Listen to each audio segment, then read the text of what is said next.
Hola chicos, espero que estén bien. En este video vamos a ver, están viendo conmigo en la pantalla la lista de documentos y temas que cubrimos en esa unidad 9. Y comenzamos con la lectura inicial, Desafíos de la actualidad. Todos estos documentos fueron tomados del libro Español para hablantes de herencia de Margarita Casas. Vamos a empezar pues con esa lectura inicial, y como estamos viendo aquí, tenemos una copia de el documento del libro de, como ya dije, de Margarita Casas, Desafíos de la actualidad. Como en casi todas las lecturas iniciales, si recuerdan, había una serie de palabras en negritas. Les recomiendo que las repasen todas, ¿verdad? Como por ejemplo aquí la palabra rezagados, dejados atrás, atrasados, serían sinónimos de la palabra rezagados.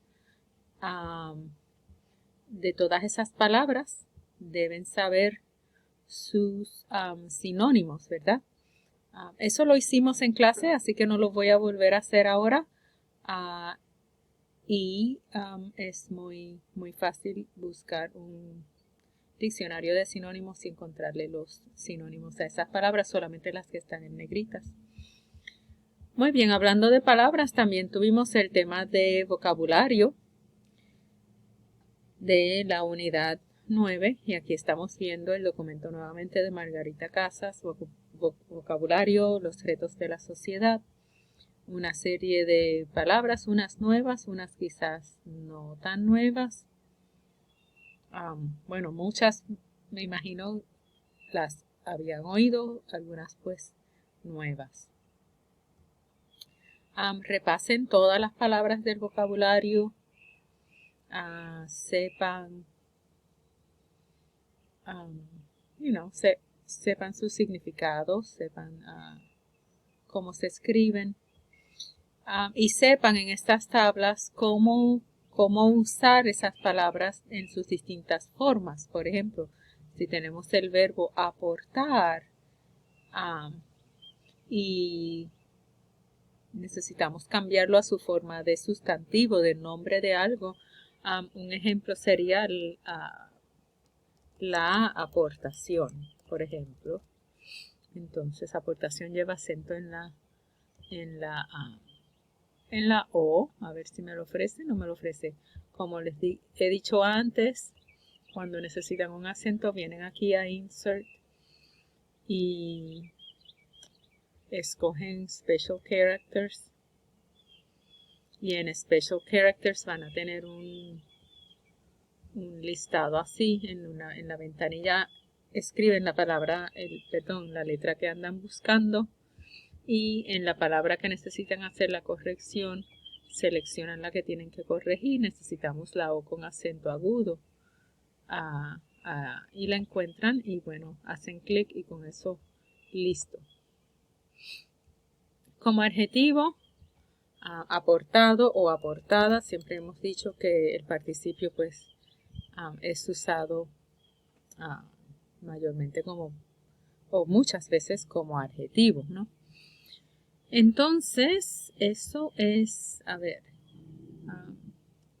bueno, también practiquen o repasen este llena blancos. Por ejemplo, un hombre es blanco si trata mal a las mujeres porque piensa que son inferiores. Un hombre es machista, ¿no? Pero aquí tenemos la palabra machismo, pues como practicábamos en la tabla, van a cambiar machismo a machista para que complete debidamente y correctamente la oración. ¿Okay?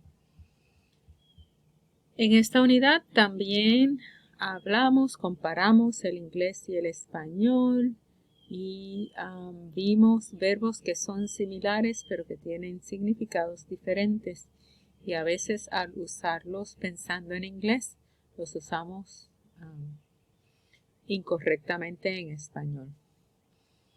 A los que me mandaron su tarea hecha, yo les respondí con sugerencias y correcciones y la copia de la mía hecha, que aquí la ven.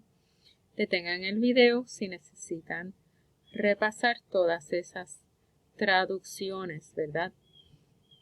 Porque algunas pueden aparecer en el examen final.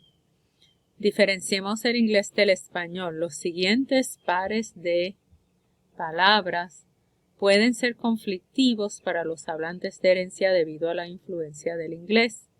Busca el significado de cada palabra en un buen diccionario y después traduce al español las oraciones que estén en inglés. Como ya les dije, esta es la copia mía con mis traducciones. Muchos de ustedes, todos los que me lo entregaron, les devolví copia de la mía. Y aquí vamos a leer algunos juntos. The deal seems good to me. Yo lo traduje. El negocio me aparenta ser bueno. The boss appeared to be confused. El jefe aparentaba estar confundido. The customer appeared without a sound. El cliente se apareció sin hacer ruido. After missing for years, she appeared at the wedding of her daughter. Después de haber estado ausente por años, ella se apareció en la boda de su hija. Y la última, they look like their father. Ellos se parecen a su padre. Homework seems very difficult. Or this homework, rather, seems very difficult. Esta tarea aparenta ser muy difícil. Y bueno, hay que tener siempre cuidado con las traducciones. Como ya les dije, repasen el resto del documento, detengan el video cuando sea necesario, lean todas esas traducciones porque pueden aparecer en el examen final. En esta unidad también continuamos el tema del subjuntivo de varias formas. Hablamos de expresiones de certeza y duda y el subjuntivo, nuevamente tomado del libro español para hablantes de herencia de Margarita Casas. Y básicamente, ¿qué tenemos que recordar? Cuando estamos expresando certeza, no necesitamos el subjuntivo. Decimos cosas como estoy segura de que voy a ir a la fiesta. No nos cabe duda de que hemos hecho un buen trabajo. Pero si estoy expresando duda, incertidumbre, entonces voy a usar el subjuntivo. No estoy segura o dudo que vaya a ir a la fiesta. Pues ya no estoy diciendo voy a ir a la fiesta, sino que vaya a ir a la fiesta. Noten que está el que y el verbo ir en subjuntivo vaya. Y así sucesivamente. El documento de Margarita Casas nos presenta más ejemplos. Vamos a ir, Al expresar una opinión no se debe usar el subjuntivo cuando el énfasis de la idea es certeza. Cuando estás seguro de algo, no usas el subjuntivo, usas el indicativo. Sin embargo, continúa ella diciendo, se requiere el uso del subjuntivo cuando las oraciones no son, cuando las oraciones son negativas. O, por ejemplo, estoy segura que voy a ir. Estoy segura que voy a ir. Que iré a la fiesta. Pero si le añado el no estoy segura que vaya, ahí necesito el subjuntivo. No estoy segura que vaya a ir a la fiesta. No estoy segura que vaya a ir a la fiesta. Aquí están los ejemplos. Creer que, estar seguro de que, pensar que, parecer que ser obvio, que ser un hecho, que todos esos expresan seguridad. Si expresas negación de esa seguridad, entonces estás expresando duda, ¿verdad? Como resultado de negar esa seguridad. Dudar que, no estar seguro que, no creer que, no pensar que, no ser verdad que, etc. Y eso pues lo practicamos en clase. Pienso que el feminismo es indicativo. Pienso que el feminismo es. Pero si expreso duda, no creo que el feminismo sea. Entonces aquí sí necesitamos el subjuntivo. Entonces todas estas que dicen un no, que empiezan con el no, no estoy segura, no creo, no me parece, no es cierto, necesitarían el subjuntivo. Por ejemplo, no creo que las guerras sean necesarias porque tarararará. Me parece que la pena de muerte debe abolirse. Ahí estoy expresando una opinión con certeza. Me parece que la pena de muerte debe abolirse. Hay que crear las cárceles porque las personas peligrosas necesitan ser aisladas. Hay que crear las cárceles. Esa suena un poco rara. Pienso que cazar animales es inhumano. Indicativo porque estoy expresando una opinión y la estoy expresando con certeza. Es cierto que todas esas están, menos la primera, no en subjuntivo, en indicativo. Es un hecho que muchas personas publican noticias falsas, indicativo. Creo que la educación universitaria tiene que ser gratuita, indicativo. Vamos a ver. Si estuviera expresando duda de eso, entonces usaría el subjuntivo. Por ejemplo, si voy a cambiar, bueno, no las 6 sino las 5. Es cierto que el cambio climático afecta mucho al planeta. Quizá yo vaya a expresar duda. Quizás yo desee expresar duda. Entonces diría, no estoy segura de que el cambio climático, entonces en lugar de afecta, voy a usar el verbo en subjuntivo.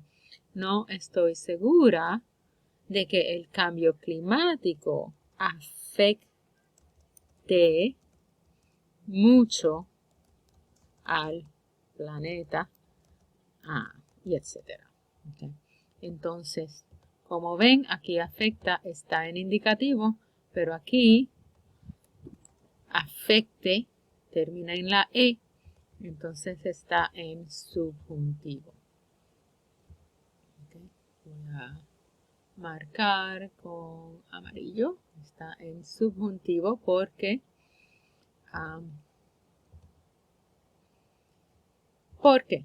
Porque empecé con una duda. No estoy segura de que el cambio climático afecte mucho al planeta.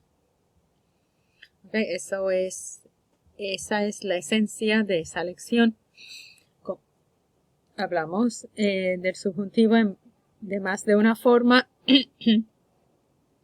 Hablamos del subjuntivo con verbos de emoción e influencia cuando decimos cosas como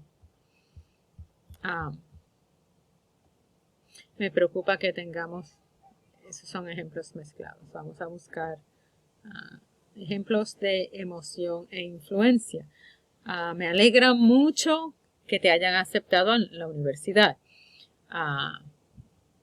Me rompe el alma que te hayas separado de tu familia, etc. Entonces, como estoy expresando emoción o influencia, vamos a ver algunos ejemplos expresando influencia, entonces necesitamos del subjuntivo. Aquí he marcado uno. A los inmigrantes les preocupa que los deporten. A los indígenas les molesta que se ignoren sus derechos. A los feministas les sorprende que haya hombres sensibles, o a las feministas les sorprende que haya hombres sensibles a sus necesidades.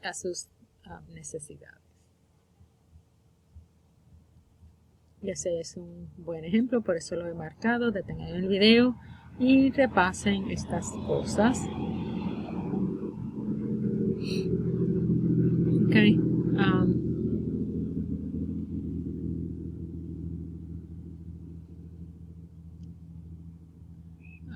Repasen esos dos ejemplos. Y este párrafo era un buen ejemplo que lo deben leer y hacer sentido, asegurarse de que les hace sentido. Detengan el video y léanlo, repásenlo. Por ahora voy a continuar.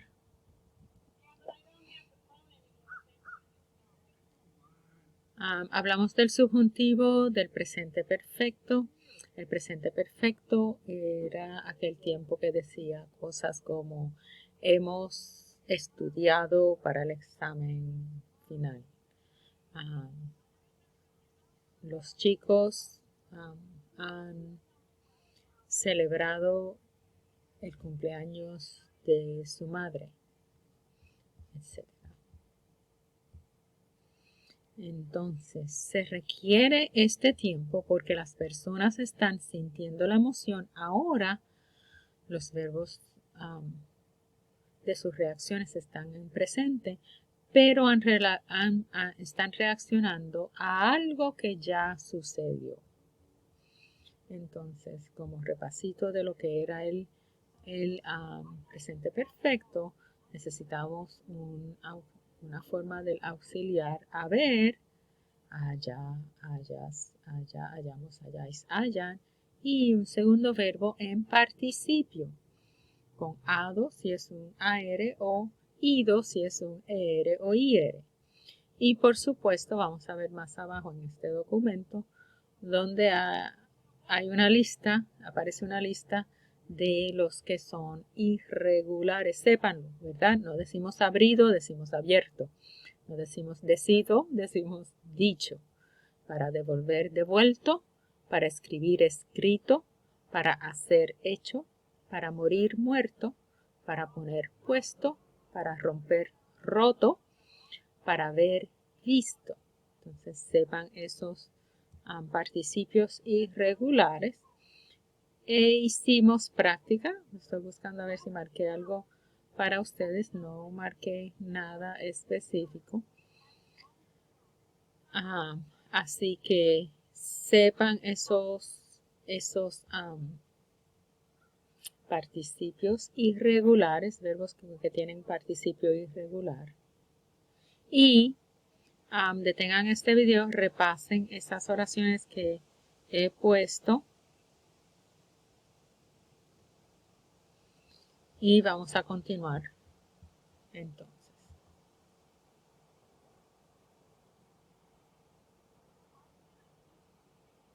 La Guerra Civil Española. Leímos este documento y hablamos de él en clase. Los chicos que están virtual lo hicieron independientemente de este documento. Recuerden que la Guerra Civil Española ocurrió poco antes de la Segunda Guerra Mundial, entre los años 1936 y 1939, y que los bandos que se enfrentaron fueron los republicanos y los nacionalistas. Esos son detalles que vale la pena saber y recordar.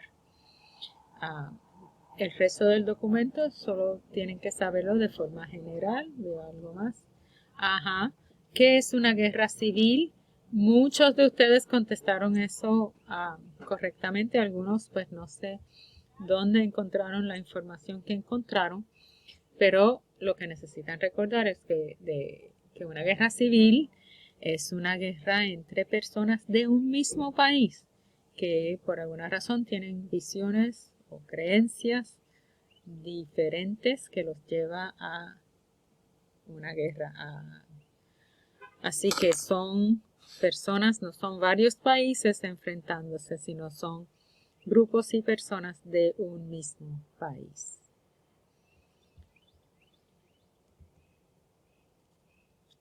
Continuando con nuestro repaso, problemas sociales, clasismo, racismo y algo más, perdón. Nuevamente todo esto tomado del libro español para hablantes de herencia de Margarita Casas. De aquí vimos un video muy interesante de cómo el racismo es algo que aprendemos tan jóvenes. Y otros prejuicios, ¿verdad? Lo aprendemos a muy temprana edad y nos toca como adultos educarnos y abrir nuestras mentes, ¿no? De esta lección recuerden que el racismo es solamente, y estoy leyendo del documento de Margarita Casas, el racismo es solamente una manera de discriminar. La realidad es que en muchas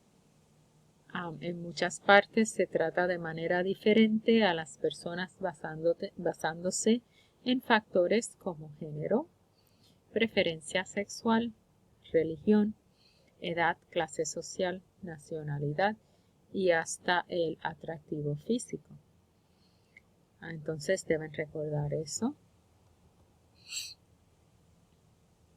En esta unidad también hablamos en el tema de ortografía acerca de la Y y la Y, ¿verdad? Son esas palabras que van a sonar igual o dos sonidos que van a ser iguales y cuando estamos escribiendo muchas veces dudamos cómo se escribe, con Y o con doble L.